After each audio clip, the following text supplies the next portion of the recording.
What's up, everybody? I'm John Middlekauff. You know what I need you to do. Subscribe to our YouTube channel. We got content for days reacting to every NFL game all the time, every single day. Subscribe, like the videos. Let's go. Okay, let's do a little mailbag.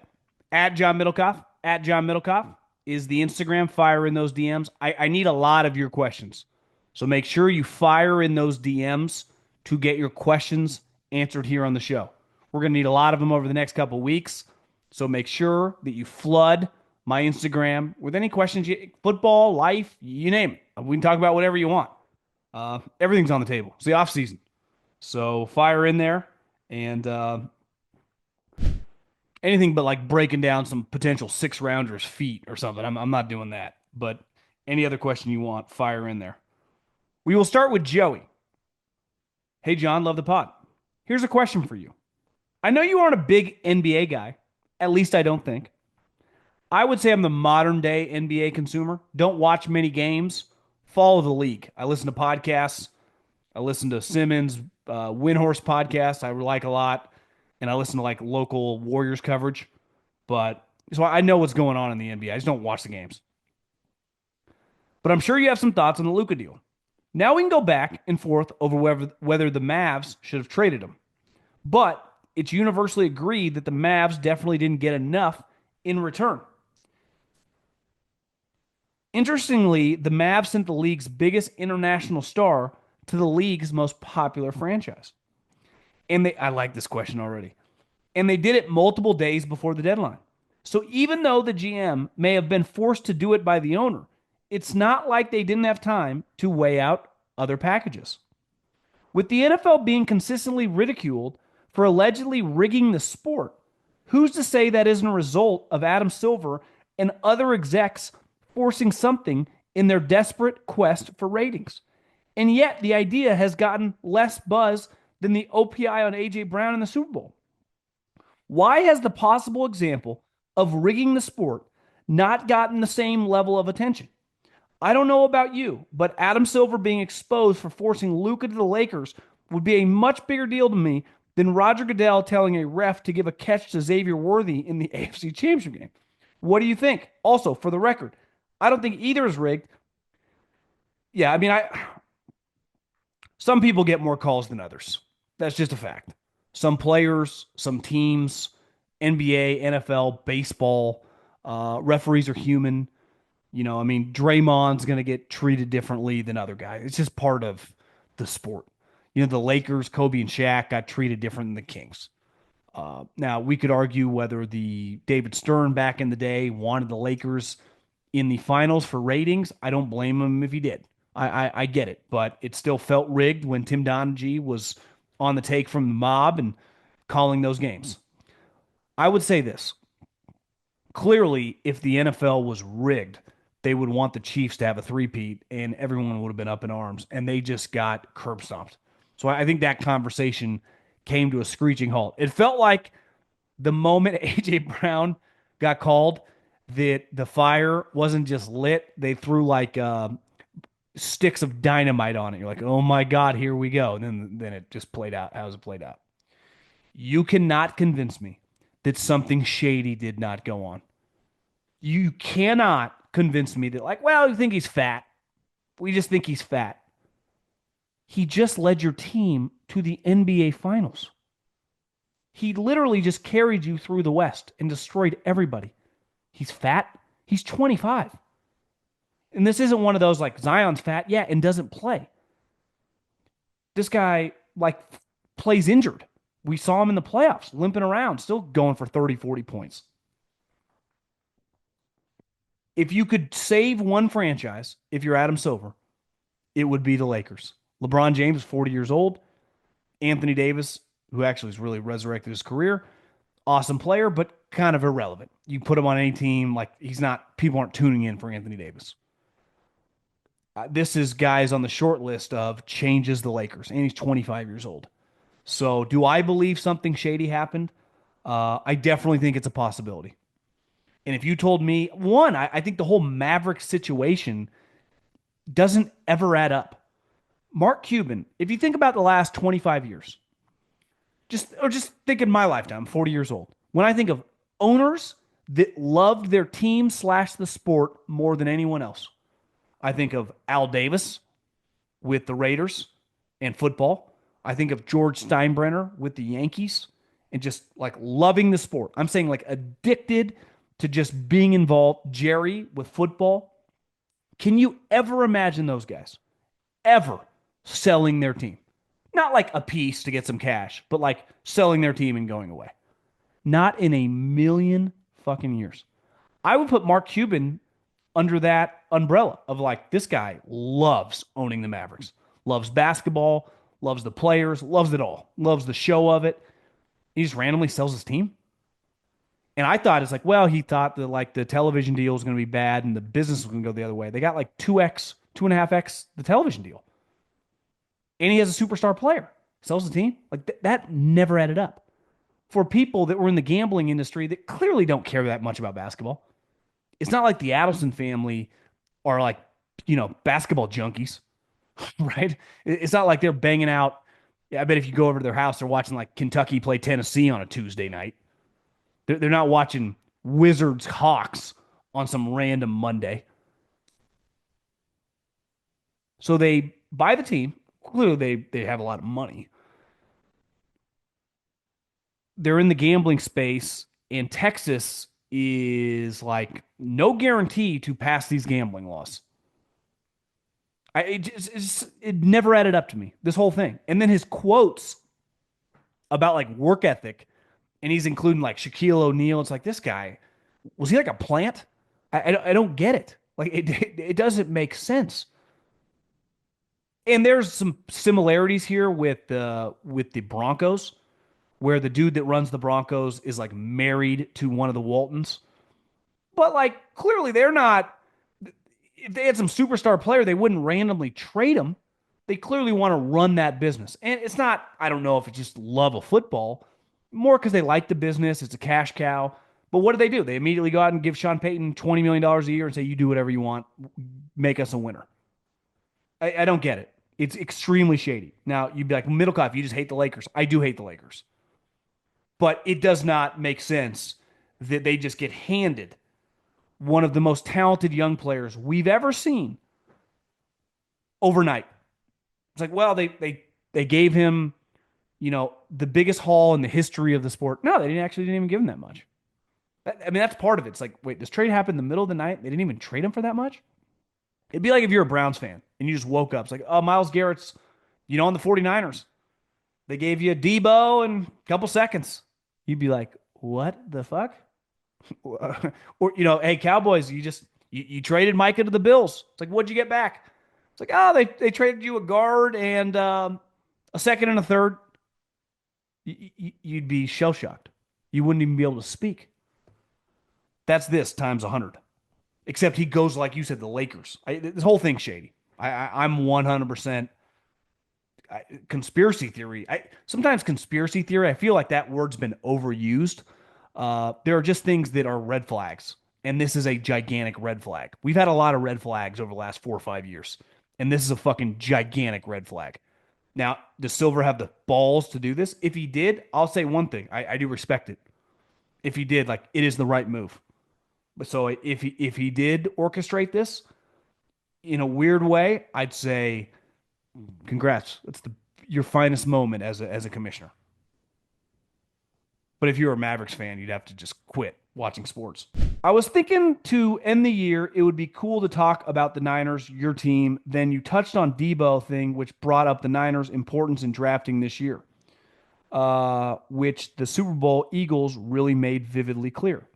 Ask me about the Niners. Love your takes. Truly do. I'm from Chico, home Aaron Rodgers. Well, he doesn't live there now. That's where he grew up.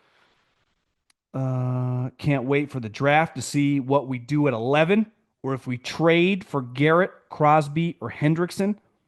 We have hit on our number one. Trade 11 down for more picks. Try and sign DJ Jones and get some more O-line, D-line. Sign a veteran wide receiver until BA gets back. Let's go. Massive offseason for the 49ers. There's just no way around it. They're about to pay their quarterback a huge amount of money. and he's in the world like you can win Super Bowls with Jalen Hurts. Jalen Hurts is never going to be, on a year in, year out basis considered a top 2 or 3 player at his position. But if you do a good job building around him, you can win big. I've seen a lot of random, like I saw Alex Smith with the 49ers when Harbaugh got there, win games. Like you can win a ton of games and win playoff games when you don't have Joe Montana or Tom Brady or Peyton Manning or Aaron Rodgers playing quarterback. And just because you have those guys doesn't guarantee you anything. It's about building the team. And the way you build the team is like hit on draft picks. That's why the Buccaneers have been productive. Do you view the Rams as a Super Bowl contender going into next year? I feel like they are being disrespected by sportsbook and news outlets projecting next year. They are ranked 8 to 12 by most. They were the only team to play Philly close, assuming Stafford's contract gets reworked. That's a big question. Alongside this much improved young defense and Snead and McVay's demonstrated ability to bring in young talent, why would the Rams be a top 3 NFL contender? Why wouldn't they be, along with the Lions and Eagles? I do think the Stafford thing's kind of lingering. If Stafford is not their quarterback, like it's a pretty big deal. They just those two have a weird relationship. It's like they've had so much success together, but it never feels like they're both happy with each other. I don't know. So I get that situation red flagged. If they get good quarterback play, they're a contender. Now, their defense was not as good throughout the season as it was in the playoff game against the Eagles. So defense, especially from a pass rush standpoint. Now, you get Verse, takes another step. Like, what if Verse is one of the best players in the league next year? And Braden Fisk is right there. Like, their defense could be really good. But offensively, Cooper's going to be gone, which not that big a deal. They probably need to add a tight end, add another wide receiver. I just think the Stafford thing is a pretty big question mark right now. But as long as you got McVay and if Stafford's there, yeah, I mean they're a double-digit win team. And think in football, you just make it to the playoffs, like anything can happen. Think about this: the Eagles were, I don't know what yard line they were on when Stafford got sacked, but what was that? The 20-yard line? I mean, they weren't that far away from losing that game. That's the thing with football. It's so cliche, game inches, details matter. It's kind of true. Make a play or not make a play. Some coaches just say that, like, who in this room is going to make a play, especially at halftime? We just need someone to make a play, right? This is the moment. Most people in most of our jobs, like, you don't have to perform in like 20 minutes. Like, you can do it over the course of a week, of a month, or whatever. And like in football, it's like, this is our moment. We get 30 more minutes. And if you're a defensive player, you're only going to get what, 7, 8 more series? So you're going to get, say, 20 to 25 more snaps. In one of those 22 snaps, can you make a play and can you make a difference? And Jalen Carter did in that game. And it was the difference in the game. And then the rest 2 games were a joke. They beat the shit out of them. Who's scoring big in the NBA this season? You are. With the all-new ways to get in on the action at DraftKings Sportsbook, an official sports betting partner of the NBA. From dunks to assists to rebounds, get behind your favorite player and the prop bets you can make on DraftKings, the home of NBA player props. Ready to place your first bet? Try betting on something simple, like picking how many points your favorite player will have. Go to DraftKings Sportsbook and make your first pick. First time? Here's something special just for you. New DraftKings customers bet $5 to get $150 in bonus bets instantly. Take it to the rack with DraftKings Sportsbook. Every point counts. Download the DraftKings Sportsbook app and use the code JOHN, that's code JOHN, for new customers to get $150 in bonus bets when you bet just $5. Only on DraftKings. The crown is yours. What do the Colts need to do to actually contend for a playoff spot and possibly win the division? The division is winnable, and I feel like our roster is pretty solid. We've got a top 5 running back when healthy. The defense will be better with Anarumo, and the wide receiver core has improved. Obviously, Richardson needs to prove that he's a franchise starter. I do think that at the end of the year, when McAfee put out the tweet, and then Shane Steichen said that it was true, essentially, like, yeah, guys show up late. That tells you everything you need to know. I think it is way easier, and any human with a brain has said this in life, let alone in football, to go from asshole to lighten up. Like it's much easier to start like Parcells, like Belichick, like Mike Shanahan, and then as you get older or as guys, age under you to loosen up on them. It is very difficult to go from loosey goosey, everyone's friend, player coach to then be hard ass. So you're telling me this guy, these players who had not been accomplishing dick, were just kind of showing up whenever they wanted? I can't imagine someone consistently showing up late to meetings with high level coaches. You think that's happening for Andy Reid or Sean McVay? Like, you think that flies with Mike Vrabel? Like, you think that flies with the Packers? And listen, this is the pros. Like, you just get fined. And listen, every human being, I don't care who you are, you might be the most punctual human alive. You're going to have a day where something happens. And maybe you're 10, 15, 5 minutes late. Like, I'm not acting like you should never, ever be late. Life happens. But it was pretty clear that it was happening a lot. And so we can talk a lot about the football team, Anthony Richardson. How do they fix that? And this is what McAfee put out. Like, there's a culture problem in this building. Do you think people with Peyton Manning in their heyday were just showing up late? No fucking chance. None. So I don't know how you fix that. And this is a Mike McDonald and Mike McDaniel and Shane Steichen thing. Both those guys both said at the end of the year tardiness was a problem. So how do those guys go from like loosey goosey, everyone's friend, Mike McDaniel wearing sweet watches and Gucci sunglasses to now be a hard ass? You can't. I don't think it changes because that's who you are. And part of being a tough guy is like you're just tough. And some guys, people make fun of Sean McDermott for being kind of stiff and kind of old school. Like, yeah, he ain't allowing people to show up late. Like, that's not tolerated in Buffalo. Not shocking that they kick everyone's ass in the division. What are your thoughts on the Seahawks quarterback situation? It looks like Geno will be extended this offseason, but I love the idea of drafting a quarterback sooner rather than later. Do you see the Seahawks making a move at quarterback in the next year or two? I think it'd be pretty crazy to extend Geno Smith. I haven't looked. I mean, how much money is he making? Does he have to be extended because he makes so much money? They gave him 3 years, $75 million. That's a pretty good contract. So this is his last year of his contract. His cap hit is $44 million. Man. So he's not going to play on $44 million. You wouldn't think. I'd have a hard time extending him. I really would. And I know people like him. He's a good guy. He's 35 years old.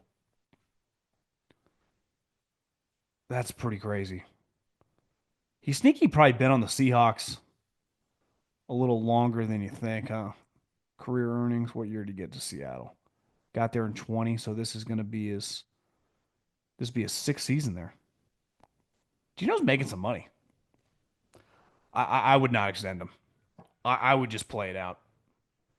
Now, I know it's hard to build your team when a guy's cap hit is that big, but I would struggle with that. Now that football season is wrapped, I was wondering if you could help explain the scouting process that happens after the college season is ended. We hear every year that X player can improve their draft stock by having a good pro day, Senior Bowl, Combine. Doesn't their season speak for itself? I remember DJ talking about Jalen Milroe saying he could improve his draft stock by having a good Senior Bowl. He just played an entire season at one of the best programs in the country. This is just one of many examples. Do scouts really take Pro Day, Senior Bowl, Combine into account? Okay, let's factor in some things. Jalen Milroe is a bad example because he's played for Nick Saban and Kalen DuBois. So it's like, well, those guys, like, if you're not accurate for those guys, it's a red flag. I think what he's meaning is like, if he goes to the Senior Bowl and he looks accurate, people might get excited about him. but it's not going to make or break anything because, like you said, he's been playing at such a good program. So I would tend to disagree. He's just a polarizing player because his good so good and his bad can look so bad. And then some you see some of the highlights of the Senior Bowl. He's just not an accurate enough passer. Uh, I think when you hear guys at Senior Bowl, it's like if you play guard, it's like I think this guy could be like a second round guard, but he plays at a program where they're not playing. Like you play in the Big 12. I'll just pick a team. Let's say you play at like Texas Tech, but throughout the last couple of years you've been a starter there. You don't go up against NFL defensive linemen. So it's like I really like this guy, but how could I take him on the second round when I haven't seen him play anybody? When he goes to the Senior Bowl every day in practice, he's going up against first, second, and third rounders. So if he looks good, you're like, damn, this guy's a player. Or vice versa. You're like, God, this guy's a little overmatched. Scares me. So I think it's a lot of stuff like that. It's like a guy goes and you see him against good competition. But like Dylan Gabriel, right? He's been a starter for like 6 years. UCF, Oklahoma. What's he going to do at the Senior Bowl that's going to help or hurt his stock throwing the ball to guys that he's never thrown to? It can't. I think it's more for the line of scrimmage, depending at the programs you play at. Wide receivers and DBs, you get to, show your speed in front of guys. It's a small percentage. I think at the combine, the 40 time, we can act like it doesn't matter. I'm sorry, it just does. Right? There are certain things, the draft is a market, it's a marketplace. It's like an economic exercise, right? There's reasons certain homes sell for more than others on the same block. More square footage, an extra room, bigger kitchen, extra bathroom, 2 to 3 car garage. Well, if you go to the combine and you run fast, if you're a corner and you run a 4.40, that helps you. I'm sorry, it just does. Just like if you go to the combine and you're a corner and you run a 4.58, that hurts you. Doesn't mean you're not going to be a good player, but it does determine your draft stock. Draft stock is different than how you're going to be as a player. It's just what price do I have to pay to get you? So if I go to the Senior Bowl, I didn't watch that much Ole Miss this year, and the one game I watched was the Florida game, and Jackson Dart fell apart. He couldn't have played any worse. He looked like Sam Darnold against the Lions. It was like, he's throwing awful picks. So my exposure to him was like, I don't know if this guy's good enough. And then all I hear is like, well, if you really watch his body of work, this year he's way better. It's like, yeah, I didn't do that. Then he goes to the Senior Bowl and he looks good, and people go, he's really helped himself. Because I think people go in, it's like, God, he is pretty accurate. God, he's much bigger than I thought. The other thing is, what you do in college might not be what that team wants you to do. So if I'm the Raiders and if I'm Chip Kelly, maybe I go what Jackson Dart does or what, player X does is something that I think works for us. So people are like, why'd you draft this guy that high? And they said that with Jalen Hurts. So to me, draft stock is all relative to what you're willing to pay for individual teams. And everyone's price is different. It's why draft boards all look different. We go to 10 different teams, beside a couple players, the draft boards are going to be all over the map. But your interviews, your medical testing, your physical testing does build what your price is. Do I got to draft you 15th or can I get you 75th? Right? So like when you're big, when you're fast, that doesn't hurt stocks. Now that doesn't mean that you're going to be a good player because just because you run fast, if you play slow, that's going to be a problem. But we have seen guys, countless guys, run really fast and really help their stock. Look at what's his name from the Packers, Watson, when he was at North Dakota State. The other thing is when you're not at Alabama or Ohio State or Georgia, there are just a lot more variables. Like who are you actually playing? What's the competition like on a weekly basis? It's just not the same. So when you're playing at Texas, when you're playing at Michigan, when you're playing at Ohio State, it actually has a lot of similarities to the NFL. But you might be a guy that's a potential first round pick from Oregon State or North Dakota State. So judging you at those benchmarks, okay, he has similar size to seven guys that are Pro Bowlers at his position in the NFL. Like that matters. And it's why it's very complicated. It's a scientific exercise in terms of like, there's no way we can do the measurables, we can do the speed, we can do the production, we can do the psychological testing. You're still dealing with a human being.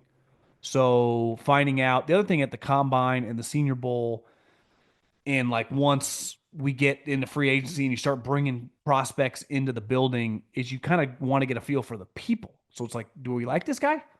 Is it the type guy we want in our building? Will he vibe? What does our position coach think? He just spent half the day with him. What does our coordinator say? They just went to lunch together. So you got to get a feel for the people. Jim Washburn used to say this to me all the time. It's so easy for you guys to say, like, hey, man, I know this guy's a shithead, but he can sure rush the passer. And then we draft him in the second round, and then you don't have to deal with him anymore. I deal with him every day. I sit in that meeting room for 6 months with the guy. I practice every day, and it's the head coach is on my ass to stay on him. And it's right. So it's like you got to take care of your position coaches. There's a balance. Like you got to take some flyers, but the personality stuff is so huge.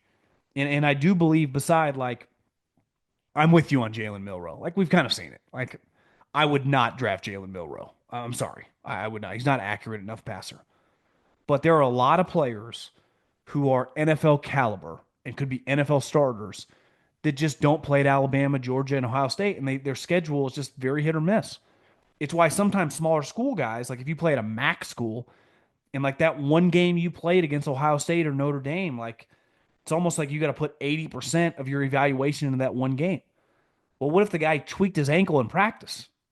So it's like, well, actually, I still kind of like him, and he didn't play that well, but he was injured. Like, there's so many different variables that it's hard to figure out. I'll never forget my last year in the NFL.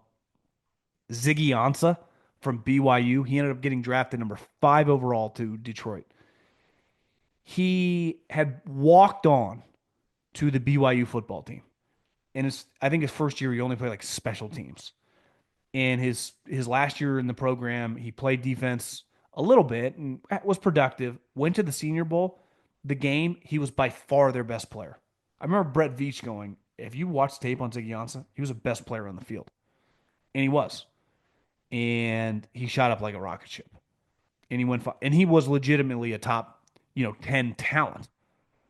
But like it was hard to figure out like why wasn't he playing? What's his background? What's his deal? And then he ended up, I think, having injuries in the pros. But it's just a difficult situation factoring in all these variables, right? It's pretty easy to go trying to think of a good player like Travis Hunter. Like, yeah, his skill set's going to translate. Abdul Carter, some of these offensive linemen. Like, yeah, there's now, are they going to be good enough? Are they going to have the work ethic? Are they tough enough? Like, only time will tell. But most players, like, there's holes. And you got to figure out a way. You got to get them with your coaches. You got to really evaluate the tape. I mean, the Chiefs spend months watching tape as a group together. It's a huge thing they do. Watch tape as a group together.